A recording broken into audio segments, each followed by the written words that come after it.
Okay, right now the majority of you are probably like, what the fuck is Double Dragon? While the small minority of you that clicked on this video is probably like, yeah, Double Dragon! But why are we talking about it with Smash Bros. In the mind? I'm going to show and explain to you why most people, if not more people, should consider the Lee brothers for Smash Bros. DLC. So, from here, where do we start? What do we start with?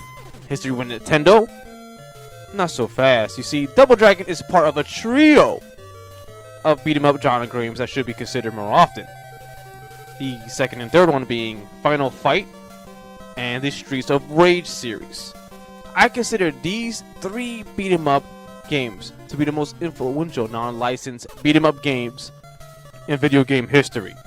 Note, I did say non-licensed, so games like X-Men, The Simpsons, and Teenage Mutant Ninja Turtles are obviously ruled out. For obvious reasons. Yes, they were influential in their own ways, but they didn't happen, obviously.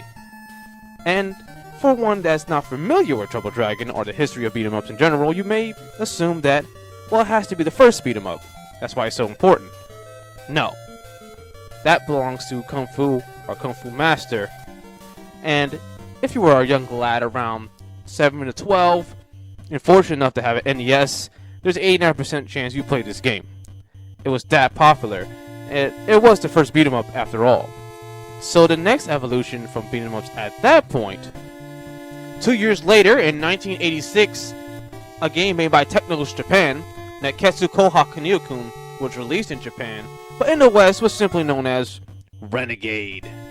Technos Japan made its successor to Kunio-kun, and that successor was Double Dragon.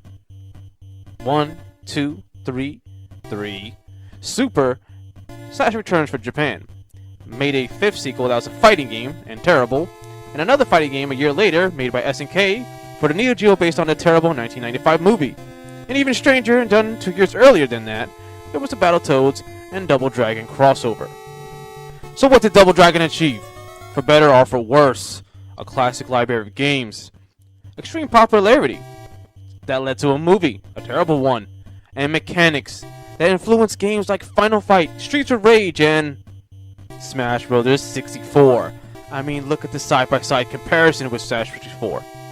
You can't argue that Smash is beat 'em up on fucking steroids. And if you can't see anything similar, you're looking at it way too hard. And with that little tidbit, I hope you understand, at least at the basic level, the general importance of Double Dragon and its influence on beat 'em up and fighting game history. For the Lee brothers, yes, Billy and Jimmy Lee. Two different characters, but not. You see, one cannot go without the other.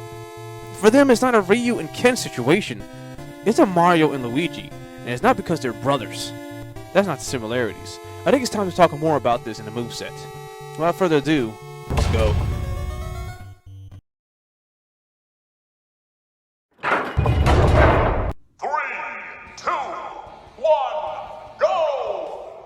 The version of Billy Lee that you're seeing here has blonde hair, and this is kind of an issue with consistency throughout the Double Dragon franchises.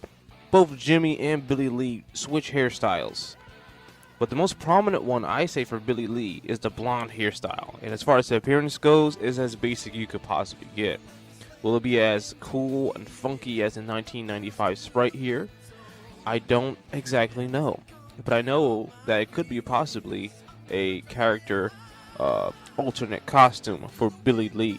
So, if I had to say between the brown hair and the blonde hair of Billy Lee, expect the blonde hair to show out a bit more, as that's most prominent for Billy Lee and play and representation usually. But it can go either way. We're going to touch on that right now, actually, by including his brother Jimmy Lee. Now, I remember, I did say that Jimmy Lee and Billy Lee's relationship is there are brothers like Mario and Luigi, but in terms of game importance, they have to be in the same game. There is just no way. I mean, his appearance will be, that's exactly what you saw in that little GIF not too long ago, will be red, and Billy is more so a blue. So that's their main colors, and that's how you mostly differentiate them from each other. So no matter what hairstyle color they have, Jimmy Lee is always going to be red, and Billy Lee is always going to be blue. It was just whether or not Jimmy Lee will be an Echo Fighter or a costume. I think the Echo Fighter fits better. It makes a lot more sense than just a regular other costume because they play the exact same. It's a two-player option. You see, Double Dragon was famous for including actual co-op in this arcade game, so two people could play together. It broke ground with that, you could say. So not including the other character that broke ground with Jimmy Lee, it just doesn't make any sense. He has to be in this game, and the Echo Fighter seems to be the best shot. May even be the first Echo Fighter in the whole series. But what you're seeing right now is a basic punch and spinning kick. When it comes to moves, these characters are as basic as they can get. And they may even fit a bit too well into Smash Brothers. I'll probably talk a little bit more on that later. I just want to break down a little more moves. See, standard attacks are 1-2 punch and then a kick. As you're seeing right now, the spinning kick is very similar to Ryu and Ken. They're going to be very similar to them in the game, just how it's going to be. And here's the button layouts, of course, so I can show you the difference between how they will look like in Smash Bros. And how they did look like in the Nintendo, the original Nintendo's controls. You will notice that A and B would be the jump and do the spinning kick on Double Dragon controls back in Double Dragon 1 and 2 and whatnot.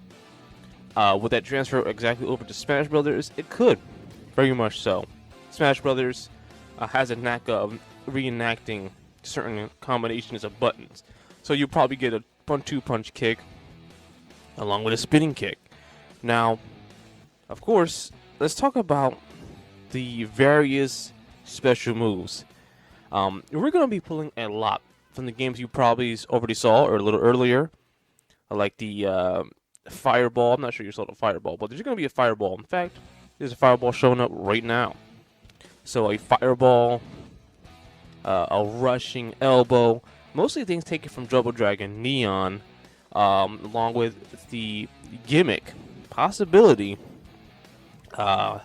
This is interesting to me. I wanted to talk about this because this is not going to be the end of it when you're talking about beat 'em up characters.